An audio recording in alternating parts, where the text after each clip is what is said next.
जय हिंद साथियों, welcome to my YouTube channel. देखिए, आपको पहले बता दें कि 1100 क्वेश्चन का जो पीडीएफ था उसमें इतिहास के 170 क्वेश्चन आपको पहले ही करवा चुके हैं।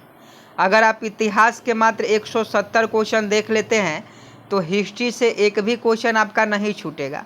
और इसमें से बहुत सारे क्वेश्चन, जितने भी क्वेश्चन पूछे जा रहे हैं बिहार पुलिस में, वो 1100 का जो पीडीएफ है उसी से क्वेश्चन पूछा जा रहा है।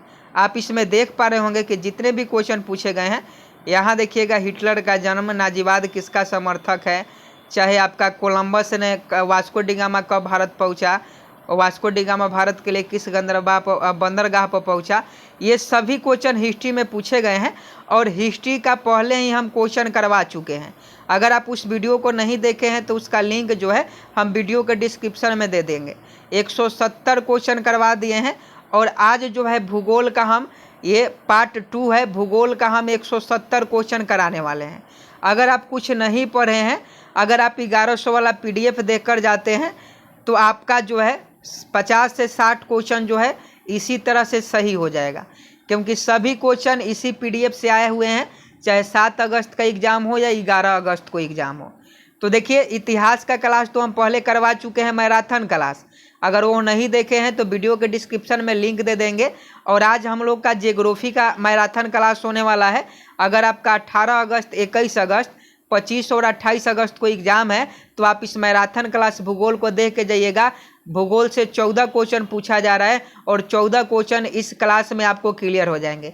मात्र 170 क्वेश्चन आपको करवाएंगे, 170 में पूरा ज्योग्राफी आपका समाप्त हो जाएगा। तो चलिए, समय बहुत कम है तो जल्दी से स्टार्ट करते हैं। और पीडीएफ का लिंक वीडियो के डिस्क्रिप्शन में दे देंगे। जो लोग अभी तक 1100 प्लस पीडीएफ वाला पीडीएफ नहीं लिया है, 1100 प्लस क्वेश्चन का, जिसमें साइंस का भी शामिल है और जीके का भी शामिल है, उसका लिंक वीडियो के डिस्क्रिप्शन में दे देंगे, वहां से आप लोग डाउनलोड कर लीजिएगा। देखिए, मैराथन क्लास ज्योग्राफी का है तो जल्दी से शुरू करते हैं। पहला है, वह कौन सा स्थान है जिसकी स्थिति 3 समुद्रों के मिलन स्थान पर है? तो इसका सही जवाब ऑप्शन सी हो जाएगा, कन्याकुमारी। अगला क्वेश्चन देखिए, कर्क रेखा किस राज्य से होकर नहीं गुजरती है? बहुत इंपॉर्टेंट है। तो कर्क रेखा, इसका देख लीजिए, सबसे पहले गुजरात से होकर गुजरती है, मध्य प्रदेश से और झारखंड से।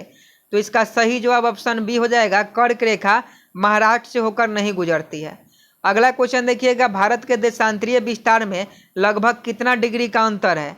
तो इसका सही जवाब ऑप्शन बी हो जाएगा, 30 डिग्री। ये सभी क्वेश्चन 21 अगस्त, 18 अगस्त और 25 अगस्त के बिहार पुलिस के एग्जाम में पूछे जाएंगे। और 14 क्वेश्चन भूगोल से पूछा जा रहा है। 14 क्वेश्चन अगर सही करना है तो आप इस मैराथन क्लास को जरूर देख लीजिएगा। आगे देखिए, इनमें कौन सा पड़ोसी देश उत्तर प्रदेश को छूता है? तो इसका सही जवाब नेपाल हो जाएगा। नेक्स्ट है, हिमालय के निर्माण में कौन सा सिद्धांत सर्वमान्य है? तो इसका सही जवाब प्लेट विवर्तनिक सिद्धांत, ये आपका बिल्कुल सही जवाब है। अगला क्वेश्चन देखिए, हिमालय की सर्वोच्च श्रेणी कौन है? तो हिमालय की जो सर्वोच्च श्रेणी है, हिमाद्री की पहाड़ी है। हिमाद्री की पहाड़ी जो है हिमालय की सर्वोच्च श्रेणी है। आगे देखिए, निम्नलिखित में कौन सी चोटी भारत में स्थित नहीं है? तो इसका सही जवाब माउंट एवरेस्ट। माउंट एवरेस्ट जो है भारत में स्थित नहीं है। नेक्स्ट है, किस पहाड़ी पर लावा निक्षेप मिलता है? तो इसका सही जवाब जो हो जाएगा, ऑप्शन ए हो जाएगा, राजमहल पहाड़ी पर। आगे देखिए, ऊटी क्या है? ऊटी क्या है? तो देखिए, ऊटी जो है दक्षिण भारत का एक पर्वतीय नगर है। आप कहते हैं ना कि ऊटी जाना है, ऊटी घूमने जाना है, तो ऊटी जो है दक्षिण भारत का एक पर्वतीय नगर है। आगे देखिएगा, निम्नांकित में कौन सी नदी अरब सागर में गिरती है? तो अरब सागर में गिरने वाली नर्मदा नदी है, जिसका उद्गम स्थल अमरकंटक है। आगे देखिएगा, लूनी किसकी सहायक नदी है? जल्दी से बताइए, लूनी किसकी सहायक नदी है? क्वेश्चन पूछा जाएगा, लूनी किसकी सहायक नदी है? तो इसका सही जवाब लूनी जो है गंगा की नहीं, चंबल की नहीं, यमुना की नहीं। ये बिल्कुल ऑप्शन गलत है, ऑप्शन डी हो जाएगा। आगे देखिएगा, लोनार झील कहाँ स्थित है? लोनार झील पूछा जाएगा बिहार पुलिस के एग्जाम में, आने वाले दिनों में अगर पूछा जाएगा कि लोनार झील कहाँ स्थित है तो क्या बताइएगा? तो महाराष्ट्र में स्थित है। महाराष्ट्र इसका बिल्कुल सही जवाब हो जाएगा। आगे देखिए, इनमें से कौन सी नदी प्रायद्वीपीय भारत की सबसे लंबी नदी है? तो इसका सही जवाब याद रखिएगा, सही जवाब ऑप्शन डी हो जाएगा, गोदावरी नदी। गोदावरी नदी जो है प्रायद्वीपीय भारत की सबसे लंबी नदी है। अगला क्वेश्चन देखिएगा, जाड़े में किस मानसून तमिलनाडु में वर्षा होती है? जाड़े में किस मानसून से तमिलनाडु में वर्षा होती है? तो देखिए जाड़े में जो है ये आपका जाड़े में तमिलनाडु में वर्षा होती है, क्यों होती है? तो ये आपका दक्षिण पश्चिम मानसून के कारण होती है। तो ऑप्शन डी बिल्कुल सही जवाब हो जाएगा। आगे देखिए, इनमें से सबसे अधिक वर्षा कहाँ होती है? जल्दी से बताएं। अगर बिहार का पूछता तो किशनगंज हो जाता, लेकिन ये भारत में पूछा जा रहा है कि इनमें सबसे अधिक वर्षा कहाँ होती है। जल्दी से कमेंट बॉक्स में छाप दीजिए। और देखिए ये 1100 क्वेश्चन का PDF है, और जितने भी अभी तक बिहार पुलिस में क्वेश्चन पूछे गए हैं वो 1100 क्वेश्चनों में से ही गिने चुने जो क्वेश्चन हैं पूछे जा रहे हैं। तो आपको इसका PDF लेना है तो वीडियो के डिस्क्रिप्शन में जाइए, लिंक मिल जाएगा, आप लिंक पर क्लिक करके डाउनलोड कीजिए। नहीं तो टेलीग्राम पर तो हम 7 तारीख को PDF इसका डाल दिए हैं, आप वहाँ से भी ले सकते हैं। तो देखिए मासिनराम इसका बिल्कुल सही जवाब हो जाएगा। आगे है, भारत में उष्णकटिबंधीय चक्रवात प्रायः कहाँ आते हैं? तो आप सभी जानते हैं उड़ीसा में भारत में उष्णकटिबंधीय चक्रवात आते हैं, उड़ीसा में इसका सही जवाब हो जाएगा। अगला क्वेश्चन देखिए, तमिलनाडु में जाड़े में वर्षा कराने का श्रेय किसे है? तो देखिए तमिलनाडु में ठंडे के मौसम में भी बारिश होती है और इसका कारण लौटते मानसून है। अगला क्वेश्चन है, उत्तर भारत में चलने वाली धूल भरी आंधी को क्या कहते हैं? तो उत्तर भारत में चलने वाली धूल भरी आंधी को लू कहते हैं, मार्च अप्रैल में चलता है। आगे देखिएगा, भारत में औसतन वार्षिक वर्षा कितनी है? तो इसका सही जवाब 118 सेंटीमीटर है। नेक्स्ट है, उष्णकटिबंधीय पर्णपाती वन का सर्वप्रमुख पेड़ कौन सा है? तो इसका सही जवाब ऑप्शन डी हो जाएगा, सखुआ का पेड़। बिहार में सखुआ का पेड़ बहुत ज़्यादा मिलता है। आगे है कि भारत में सबसे अधिक जनसंख्या किस राज्य में मिलती है? तो इसका सही जवाब उत्तर प्रदेश हो जाएगा। भारत में सबसे अधिक जनसंख्या जो है उत्तर प्रदेश राज्य में मिलती है। नेक्स्ट है, निम्नांकित केंद्र शासित प्रदेशों में सबसे कम जनसंख्या किसकी है? तो इसका सही जवाब लक्षद्वीप हो जाएगा। लक्षद्वीप सबसे कम जनसंख्या वाला देश है। आगे देखिए, विश्व सर्वोच्च पर्वत शिखर एवरेस्ट नेपाल में किस नाम से प्रसिद्ध है? तो नेपाल में जो है गौरी शंकर के नाम से प्रसिद्ध है। नेक्स्ट है, भारत के साथ बांग्लादेश की सीमा रेखा कितनी लंबी है? तो इसका सही जवाब याद रखिएगा, छपेगा 4096 किलोमीटर। 4096 किलोमीटर बिल्कुल सही जवाब है, क्वेश्चन पूछेगा। आगे देखिएगा, बांग्लादेश में ब्रह्मपुत्र नदी को किस नाम से जाना जाता है? बांग्लादेश में ब्रह्मपुत्र नदी को किस नाम से जाना जाता है? ये क्वेश्चन 11 अगस्त के दिन ही पूछ दिया गया है। ये 11 अगस्त के ही दिन पूछा गया था, तो जमुना कहा जाता है, यमुना नहीं। यमुना वाले ऑप्शन आप मारे होंगे तो गलत हो जाएगा, जमुना बिल्कुल सही जवाब हो जाएगा। आगे देखिए, पिडरू तालागला किसकी स्थलाकृति है? 196 का ऑप्शन सी शिखर की हो जाएगा। नेक्स्ट है, श्रीलंका की राजधानी कौन सी है? ये भी क्वेश्चन ऑलरेडी पूछा गया है। तो जितना भी क्वेश्चन पूछा जा रहा है, चाहे वो ज्योग्राफी का हो, फिजिक्स का हो, बायोलॉजी का हो, हिस्ट्री का हो, इकोनॉमिक्स का, पॉलिटी का हो, सभी जो है 1100 का जो क्वेश्चन का PDF है जो प्रदीप सर के द्वारा बनाया गया है, उसी से क्वेश्चन पूछा जा रहा है। आप एक बार उस PDF को लेकर देख लीजिएगा, लिंक वीडियो के डिस्क्रिप्शन में दे दिए हैं। श्रीलंका की राजधानी पूछा था, तो श्रीलंका की राजधानी कोलंबो है। नेक्स्ट है, निम्नांकित में कौन भारत और श्रीलंका के बीच में है? भारत और श्रीलंका के बीच में कौन सा है? तो पाक जलडमरू मध्य है। पाक जलडमरू मध्य जो है भारत और श्रीलंका के बीच में है। आगे है कि पाकिस्तान की सबसे प्रसिद्ध चोटी तख्त सुलेमान की ऊंचाई कितनी है? तो इसका सही जवाब 3770 मीटर। आगे है, किस क्षेत्र में भूमिगत जल स्तर के गिरने का क्या कारण है? किसी क्षेत्र में भूमिगत जल स्तर के गिरने का क्या कारण हो सकता है? तो इसका सही जवाब वहाँ की जनसंख्या में वृद्धि होना, वहाँ नलकूपों से अधिक जल का निष्कासन होना, वृक्षों की अधिक कटाई तथा वर्षा कम होना। उपयुक्त सभी हो जाएगा। जब जल का लेवल कम जाएगा, जब जल का लेवल, वाटर लेवल नीचे जाएगा, तो आपका चापाकल सूखने लगता है, बोरिंग से पानी नहीं आता है। तो इसका ये सभी कारण है, ऑप्शन डी बिल्कुल सही जवाब है। आगे देखिए, सामान्य आपदाओं को कितने वर्गों में बांटा गया है? सामान्य आपदाओं को कितने वर्गों में बांटा गया है? तो 2 वर्गों में बांटा गया है। नेक्स्ट है, कौन सी अक्षांश रेखा भारत को 2 बराबर भागों में बांटती है? तो 23 डिग्री 30 मिनट उत्तर, ये आपका बिल्कुल सही जवाब हो जाएगा। आगे देखिए, इनमें से किस राज्य में सूर्योदय पहले होता है? ये भी क्वेश्चन पूछा जा चुका है। अरुणाचल प्रदेश में राज्य पूछा जा रहा है, इनमें से किस राज्य में सूर्योदय पहले होता है? राज्य पूछा जा रहा है तो तब भी अरुणाचल प्रदेश ही होगा, क्योंकि अरुणाचल प्रदेश पूर्वी छोर पर स्थित है और सूर्योदय जो है यहाँ सबसे पहले होता है। मैकमोहन लाइन कहाँ है? तो देखिए मैकमोहन लाइन क्या है? तो देखिए मैकमोहन लाइन की हम लोग बात करें तो भारत और चीन के बीच की अंतर्राष्ट्रीय सीमा रेखा है। भारत और चीन के बीच की अंतर्राष्ट्रीय सीमा रेखा को मैकमोहन रेखा कहा जाता है। अगला है, भारत का कौन पड़ोसी देश सबसे दक्षिण में स्थित है? तो इसका सही जवाब मालदीव हो जाएगा। नेक्स्ट है, इनमें से कौन सा कथन सही नहीं है? तो ऑप्शन बेस्ड क्वेश्चन है, तो भारत का दक्षिण भाग गोंडवाना भूमि का एक खंड है, ये बिल्कुल सही है। दूसरा देखिए, दक्षिण भारत का अधिकतर चट्टानें रूपांतरित है, ये भी सही है। तीसरा देखिए, दक्षिणी पठार की औसत ऊंचाई 400 से 9 मीटर है, ये भी सही है। यानी उपयुक्त कथन सभी सही है, जो भी कथन दिया गया है सभी सही है, क्योंकि कथन और निष्कर्ष से संबंधित जो है आपके एग्जाम में क्वेश्चन पूछा जा रहा है। आगे देखिए, इसमें भी बताना है कि कौन सा कथन सही नहीं है। तो सबसे पहले कथन पढ़ना होगा, भारत के तटीय भाग में संकरे मैदान मिलते हैं, ये कथन सही है। भारत के उत्तरी भाग में जलोढ़ मिट्टी पाई जाती है, ये भी कथन सही है। हिमालय का पहाड़ी भाग भारत का सबसे पुराना भूखंड है, हिमालय का पहाड़ी भाग भारत का, ये गलत है, ऑप्शन सी गलत है। बाकी ये तीनों सही है, तो इसलिए 207 का जो सही हो जाएगा ऑप्शन सी हो जाएगा। आगे देखिए, सतपुड़ा का सबसे ऊंचा भाग कौन सा है? तो सतपुड़ा का सबसे ऊंचा भाग धूपगढ़ चोटी है, धूपगढ़ चोटी। खंभात की खाड़ी कहाँ है? नेक्स्ट है, तो खंभात की खाड़ी गुजरात में है, ऑप्शन सी बिल्कुल सही जवाब है। आगे है, इनमें कौन सा मुख्य हिमालय की श्रेणी में आता है? मुख्य हिमालय की श्रेणी में शिवालिक की पहाड़ियाँ आती है। और देखिए, इतना मेहनत कर रहे हैं, इतना मैराथन आपको क्लास करवा रहे हैं, अभी तक आप चैनल को सब्सक्राइब नहीं किए हैं तो आपसे रिक्वेस्ट है चैनल को सब्सक्राइब कर लीजिए, आप हमें सपोर्ट कीजिए ताकि हमें मनोबल हमारा जो मनोबल है वो बढ़ सके और ऐसे ही मैराथन क्लास आपके लिए लाते रहें। तो अगर आपका एग्ज़ाम अभी तक नहीं हुआ है तो चैनल को सब्सक्राइब कर लीजिएगा। PDF लेना है तो वीडियो के डिस्क्रिप्शन में जाइए, लिंक पर क्लिक कीजिए, PDF डाउनलोड कर लीजिए। इनमें कौन सी नदी पूर्ववर्ती नदी है? तो इसका सही जवाब देखिएगा, तो इसका सही जवाब ऑप्शन डी सिंधु हो जाएगा।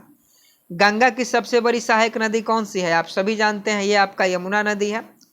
इनमें कौन सी नदी भ्रंश घाटी में बहती है? तो इसका सही जवाब नर्मदा नदी हो जाएगा। आगे है, भारत का कौन सा भाग वृष्टि छाया में पड़ता है? तो वृष्टि छाया में भारत का पश्चिमी घाट का विमुख भाग पड़ता है। आगे है कि गर्मी के दिन में सबसे अधिक तापमान कहाँ मिलता है? तो सबसे अधिक तापमान गर्मी के दिन में अगर आपको चाहिए तो राजस्थान के जोधपुर में चले जाइए। आगे है, देवदार के पेड़ मुख्य रूप से कहाँ पाए जाते हैं? तो देवदार के जो पेड़ होते हैं ये आपके हिमालय के पहाड़ियों में पाया जाता है, हिमालय के जंगलों में। आगे है, इनमें से कौन वन्य प्राणी पश्चिम बंगाल और असम के दलदल क्षेत्र में मिलते हैं? तो इसका सही जवाब गैंडा हो जाएगा। आगे है, भारत में याक कहाँ मिलता है? तो भारत में याक की बात करें लद्दाख में मिलता है। नेक्स्ट है, पंजाब और हरियाणा में वर्षा कम होते हुए भी घनी जनसंख्या मिलने का कारण क्या है? तो इसका सही कारण जो है उपजाऊ मिट्टी का मिलना। हरियाणा की जो मिट्टी होती है, पंजाब और हरियाणा की उपजाऊ मिट्टी होती है, जबकि बारिश बहुत कम होती है। आगे देखिए, छोटा नागपुर पठार पर यत्र तत्र घनी जनसंख्या क्यों मिलती है? तो छोटा नागपुर के पठार पर जहीं तहीं घनी जनसंख्या मिलता है, इसका कारण है वहाँ उद्योगों का विकास होना। आगे है, ग्रामीण जनसंख्या का प्रतिशत पिछले 100 वर्षों में घटकर कितना आ गया है? तो इसका सही जवाब 68.8%। नेक्स्ट है, किस राज्य की जनसंख्या में औरत का अनुपात अधिक है? तो इसका सही जवाब ऑप्शन सी केरला में हो जाएगा। मकालू क्या है? क्वेश्चन पूछा जाता है, मकालू क्या है? मकालू हिमालय का एक उच्च शिखर है। अगला क्वेश्चन देखिएगा, काठमांडू घाटी कहाँ स्थित है? काठमांडू घाटी कहाँ स्थित है? तो इसका सही जवाब मध्यवर्ती पहाड़ी प्रदेश में। आगे है, नेपाल की सबसे लंबी नदी कौन सी है? तो नेपाल की जो सबसे लंबी नदी है ये कर्णाली नदी है। आगे देखिए, किस पड़ोसी देश के पश्चिमी में सिक्किम है? तो आपको बता दें, सिक्किम जो राज्य है ये आपका भूटान के पड़ोसी है। आगे देखिए, भूटान की सबसे ऊंची चोटी कौन सी है? भूटान की सबसे ऊंची चोटी कुलाकांडी है। कुलाकांडी जो है, कुलांकागडी, ये भूटान की सबसे ऊंची चोटी है। आगे देखिए, इनमें कहाँ जल विद्युत केंद्र स्थापित किया गया है? तो ये आपका चुखा में हो जाएगा। चुखा में जो है जल विद्युत केंद्र स्थापित किया गया है। आगे है, भारत से सटे पूर्व में कौन सा देश है? तो ये आपका जो है बांग्लादेश है। सुरमा क्या होता है? 230 का सही जवाब आता है सुरमा। ये सुरमा आंखों में लगाने वाला नहीं है, ये मेघना की सहायक नदी सुरमा है। आगे देखिएगा, बांग्लादेश में जूट की खेती के लिए कौन सा क्षेत्र प्रसिद्ध है? तो इसका सही जवाब तिपरा हो जाएगा। बिहार पुलिस का एग्जाम अगर अभी तक नहीं हुआ है तो आप सभी क्वेश्चन को रट जाइएगा, पीडीएफ आप वीडियो के डिस्क्रिप्शन में ले लीजिएगा। 1100 प्रश्न का पीडीएफ लेकर अगर आप रिवीजन एक बार कर लेते हैं ना, तो पूरा क्वेश्चन इसी से पूछा जा रहा है। जाफना प्रायद्वीप श्रीलंका का कौन सा भाग है? तो ये आपका उत्तरी भाग है।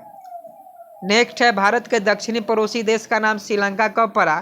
तो इसका सही जवाब ऑप्शन सी हो जाएगा 1972 में। इनमें से कौन सा कथन सही नहीं है?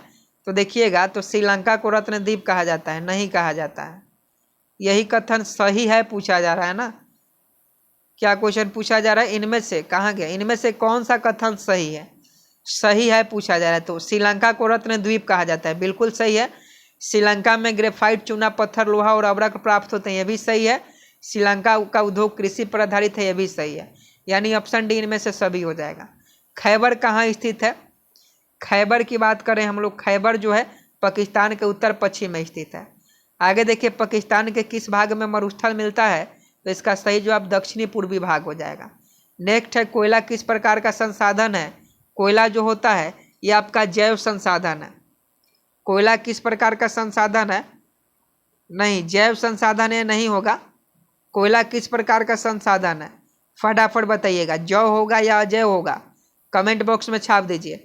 आगे देखिएगा, पेट्रोलियम किस प्रकार का संसाधन है? पेट्रोलियम किस प्रकार का संसाधन है? तो ये अनवीकरणीय संसाधन होता है पेट्रोलियम। नेक्स्ट है, काली मृदा का दूसरा नाम क्या है?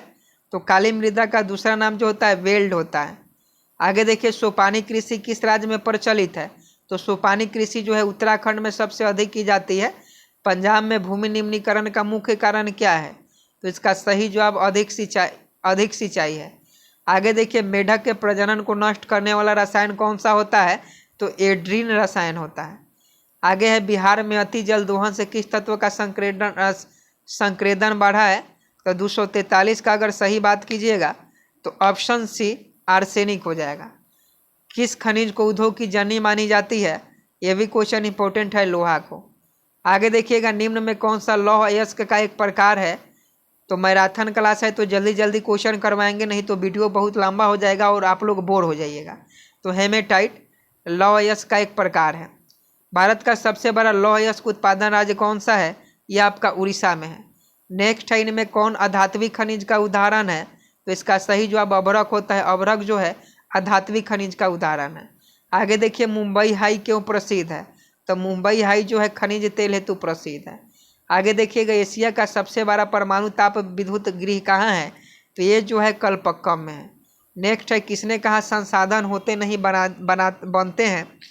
तो इसका सही जवाब जिमरमैन ने कहा। आगे देखिए, एशिया का पहला निर्यात संवर्धन क्षेत्र कहाँ स्थापित किया गया?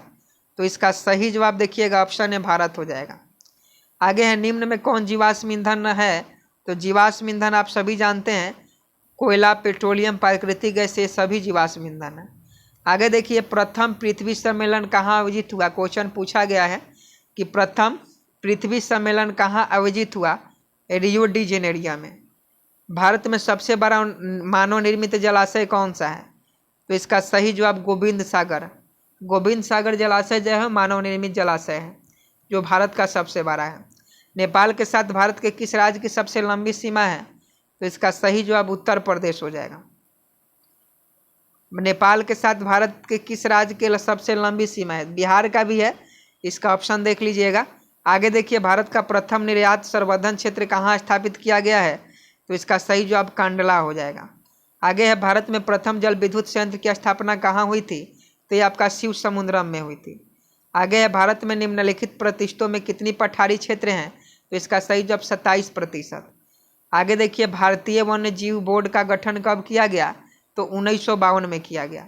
नेक्स्ट है, निम्न में कौन नवीकरणीय ऊर्जा का स्रोत है? तो इसका सही जवाब ऑप्शन बी सौर ऊर्जा हो जाएगा। सौर ऊर्जा विल बी राइट आंसर। आगे है, निम्न में से कौन भारत का पहला स्वदेशी प्रयास से बना परमाणु विद्युत केंद्र है? तो इसका सही जवाब ऑप्शन डी कलपक्कम परमाणु विद्युत केंद्र। आगे है, भारत का बर्मिंघम किस शहर को कहा जाता है? तो ये आपका जमशेदपुर को कहा जाता है। नेक्स्ट है हिमाचल प्रदेश के मणिकरण में किस प्रकार का ऊर्जा संयंत्र है? तो ताप विद्युत ऊर्जा संयंत्र है। आगे है प्रथम राष्ट्रीय जल नीति कब लागू हुई? तो इसका सही जवाब सितंबर 1987 में। क्यूनाइन का उपयोग क्या होता है? क्यूनाइन का उपयोग, तो ये आपका मलेरिया के उपचार में क्यूनाइन का उपयोग होता है। आगे देखिए नर्मदा घाटी परियोजना किस राज्यों से संबंधित है? क्वेश्चन पूछा जाएगा कि नर्मदा घाटी परियोजना किस राज्यों से संबंधित है? तो गुजरात, महाराष्ट्र और मध्य प्रदेश से। आगे देखिए निम्न में से किसे नवीन जलोढ़ मिट्टी कहा जाता है? तो देखिए जलोढ़ मिट्टी जो है खादर मिट्टी को कहा जाता है। आगे है निम्न में कौन मृदा निर्माण का कारक है? तो देखिए मृदा निर्माण का जो कारक है जलवायु है, चट्टान है, वनस्पति है, यानी उपयुक्त सभी है। अगला क्वेश्चन देखिएगा, पर्यावरण संरक्षण हेतु पहला विश्व शिखर सम्मेलन आयोजित कब हुआ था?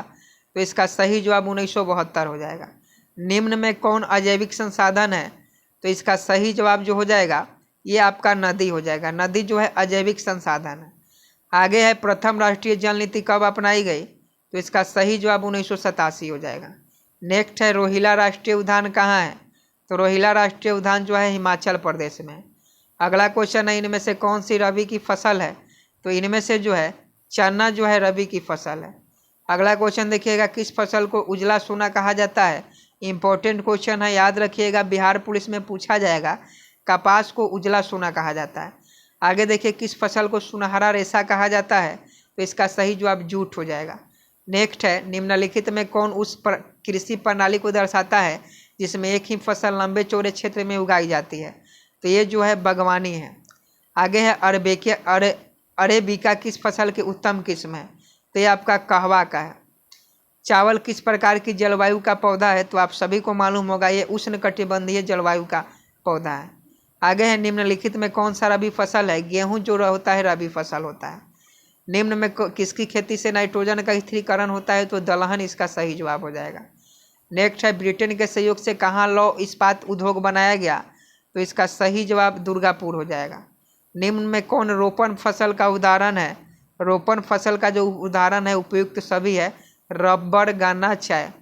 आगे देखिए निम्न में कौन सी कृषि आधारित उद्योग नहीं है? तो देखिए कृषि आधारित जो उद्योग नहीं है सीमेंट उद्योग नहीं है। आगे है किस भाग में मैंग्रोवा वन सबसे अधिक पाया जाता है? तो ये आपका सुंदरवन के क्षेत्र में पाया जाता है। भूमिगत जल स्तर की गिरावट रोकने के लिए कौन सी योजना की शुरुआत की गई? तो देखिए इसका सही जवाब ऑप्शन डी हो जाएगा, वर्षा जल संग्रहण, वाटर शेड मैनेजमेंट और ड्रीप सिंचाई। आगे देखिएगा निम्नलिखित में कौन सा बंदरगाह पश्चिमी तट पर स्थित है? तो इसका सही जवाब कंडला बंदरगाह हो जाएगा। आगे है कि भारत में सबसे पहले स्थापित लौह इस्पात कंपनी निम्नलिखित में कौन है? तो इसका सही जवाब टाटा लोहा इस्पात कंपनी है। अगला क्वेश्चन है पहली आधुनिक सूती मिल मुंबई में स्थापित की गई क्योंकि? इसका सही जवाब मुंबई एक पतन है, यहाँ कपास उत्पादक क्षेत्र के निकट है, मुंबई में पूंजी उपलब्ध है, यानी ऑल ऑफ द एबव हो जाएगा। आगे देखिए निम्नलिखित में कौन उद्योग कृषि पर आधारित नहीं है? तो इसका सही जवाब सीमेंट हो जाएगा। आगे है इनमें कौन उपभोक्ता नहीं है? तो लौह अयस्क उपभोक्ता नहीं है। देखिए क्लास कराते कराते हम थक जाते हैं लेकिन फिर भी क्लास कराना नहीं छोड़ते हैं, क्योंकि हम जानते हैं एग्ज़ाम आपका नज़दीक है। अगर आपको क्लास नहीं करवाया जाता है तो आपका सिलेक्शन कैसे होगा? क्योंकि पढ़े वही जो आपके एग्ज़ाम में पूछा जाए। तो देखिए आपसे रिक्वेस्ट है कि चैनल को सब्सक्राइब कर लीजिए, इतना मेहनत कर रहे हैं, गला सूख जा रहा है। आप लोग से रिक्वेस्ट है, बार बार रिक्वेस्ट है, चैनल को सब्सक्राइब कर आप हमें सपोर्ट कीजिए। और 1100 PDF आप ले लीजिएगा, फिर बिल्कुल फ्री में, कोई पैसा आपको नहीं देना है, निःशुल्क सेवा हमारे द्वारा दी जाती है। PDF का लिंक वीडियो के डिस्क्रिप्शन में है। अगर लिंक से PDF डाउनलोड नहीं होता है तो टेलीग्राम ज्वाइन हो जाइएगा, वहाँ आपको PDF मिल जाएगा। टेलीग्राम का नाम सचिन जी के ट्रिक है, आप सर्च कीजिएगा, टेलीग्राम ज्वाइन कर लीजिएगा और चैनल को सब्सक्राइब आप जरूर कर लीजिए। भोपाल त्रासदी में किस गैस का रिसाव हुआ था? तो मिथाइल आइसोसाइनेट का रिसाव हुआ था। आगे है इनमें कहाँ स्वतंत्रता प्राप्ति के बाद लोहा इस्पात का कारखाना खुला? तो इसका सही जवाब देखिएगा तो ऑप्शन बी राउरकेला हो जाएगा। नेपा नगर किसके लिए प्रसिद्ध है? तो अखबारी कागज के लिए बच्चा बच्चा जानता है। बोकारो स्टील प्लांट किस पंचवर्षीय योजना में बना था? तो तीसरी पंचवर्षीय योजना में। आगे है, भारत में वर्तमान में रेल मंडलों की संख्या कितनी है? तो इसका सही जवाब 18 है। नेक्स्ट है, राष्ट्रीय जलमार्ग संख्या 0 किस नदी पर और किन स्थानों के बीच है? तो इसका सही जवाब ऑप्शन बी गंगा, इलाहाबाद, हल्दिया। आगे है, निम्न में कौन से दूरस्थ पूर्वी पश्चिमी गलियारे से जुड़े हुए हैं? तो इसका सही जवाब सिलचर तथा पोरबंदर। पक्की सड़कों की लंबाई की दृष्टि से प्रथम स्थान पर कौन सा राज्य है? जल्दी से बताएं। पक्की सड़कों की दृष्टि से तो ये आपका महाराष्ट्र है।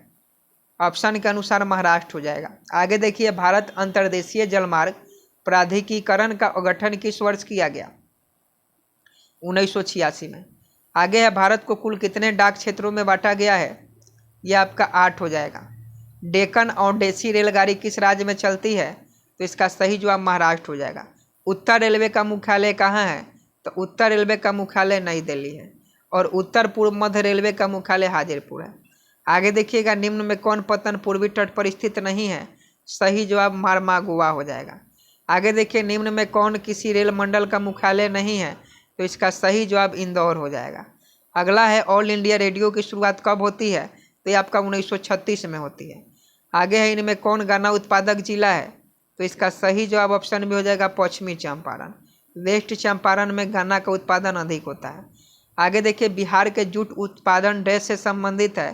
तो इसका सही जवाब बिहार के जूट उत्पादन में गिरावट हो रही है। सॉरी, बिहार के जूट उत्पादन में क्या हो रही है? गिरावट हो रही है। तंबाकू उत्पाद क्षेत्र कौन सा है? तो देखिए, तंबाकू उत्पाद क्षेत्र जो है गंगा का उत्तरी मैदान है। आगे देखिएगा, कोसी नदी घाटी परियोजना कब शुरू हुआ? तो इसका सही जवाब 1955 हो जाएगा। गंडक परियोजना का निर्माण किस स्थान पर हुआ है? तो वाल्मीकि नगर में हुआ है। कांवर झील कहाँ स्थित है? कांवर झील ये आपका बेगूसराय जिले में है। बिहार में खनिज तेल मिलने की संभावना कहाँ है? तो इसका सही जवाब हिमालय क्षेत्र में। एशिया में सबसे पुराना रेलवे वर्कशॉप किसका है? तो इसका सही जवाब जमालपुर रेलवे वर्कशॉप। पाइराइट खनिज है, तो देखिए पाइराइट जो है ये अधात्विक खनिज है। आगे है, भारत की पहली चीनी मिल कब स्थापित की गई? तो भारत की पहली जो चीनी मिल है 1840 में स्थापित की गई। तंबाकू उत्पादन में बिहार का स्थान देश में कौन सा है? यह आपका देश में घटा है। तंबाकू उत्पादन में बिहार का स्थान देश में घटा है, बढ़ा नहीं है, घटा है, यानी तंबाकू कम उत्पादन हो रहा है। आगे देखिएगा, बिहार में रेल परिवहन का शुभारंभ कब किया गया? तो इसका सही जवाब 1860 हो जाएगा। मंदार हिल किस जिले में स्थित है? इसका सही जवाब बांका हो जाएगा। बांका जिले वाले जो भी हैं उनको पता होगा। बिहार का सर्वाधिक जनसंख्या घनत्व वाला जिला कौन सा है? तो इसका सही जवाब ऑप्शन सी पटना हो जाएगा। सर्वाधिक जनसंख्या घनत्व वाला जिला पटना है। बिहार में कितने जिले हैं? तो बिहार में 38 जिले हैं। किस देश की सीमा बिहार से जुड़ी हुई है? तो आप सभी जानते हैं, नेपाल की। आगे है, बिहार की किस नदी की उत्पत्ति अमरकंटक से हुई है? तो बिहार की जो सोन नदी है इसकी उत्पत्ति अमरकंटक से हुई है। आगे देखिएगा, निम्न में से किस नदी को बिहार का शोक कहा जाता है? कोसी नदी को। बिहार का कौन सा जिला जूट का सबसे बड़ा उत्पादक है? तो इसका सही जवाब ऑप्शन सी पूर्णिया हो जाएगा। 25 नंबर क्वेश्चन, उच्च आवाज प्रदर्शन के लिए हैसुर विधि का विकास किसने किया था? तो इसका सही जवाब लेहमान हो जाएगा। इसमें 330 क्वेश्चन है, उसके बाद जो है ज़्यादा क्वेश्चन नहीं है। तो इतना जो अगर आप भूगोल का ये जो मैराथन क्लास है अगर आप कर लेते हैं, ये जो भूगोल का हमने आपको मैराथन क्लास कराया ये अगर आप कर लेते हैं तो आपको बता दें कि इससे ज़्यादा क्वेश्चन नहीं पूछा जाएगा बिहार पुलिस में। मात्र भूगोल में आपको 170 क्वेश्चन पढ़ना है, इतिहास में 170 क्वेश्चन पढ़ना है, 14 क्वेश्चन भूगोल से और 4-5 क्वेश्चन जो है आपका हिस्ट्री से कंप्लीट हो जाएगा। मात्र इतने ही क्वेश्चन आपको पढ़ना है। तो ये ज्योग्राफी का मैराथन समाप्त हुआ। अब अगले दिन जो मैराथन होगा हम लोग का भारतीय राजनीति से होगा, यानी इंडियन पॉलिटी का होगा। 18 तारीख एग्जाम के पहले करवा देंगे, कल ही करवा देंगे। अगर आपको करना है तो कमेंट बॉक्स में बताइएगा, और जिनको भी करना है मैराथन क्लास पॉलिटी का वो लोग क्या करेंगे कि चैनल को सब्सक्राइब कर बेल आइकन को प्रेस कर कमेंट बॉक्स में लिखेंगे। और PDF जिनको भी लेना है 1100 प्लस जो PDF है क्वेश्चन का वो बिल्कुल फ्री में आपको वीडियो के डिस्क्रिप्शन में मिल जाएगा। तो चैनल को सब्सक्राइब कर PDF ले लीजिए, रिवीजन कीजिए। जय हिंद, जय भारत।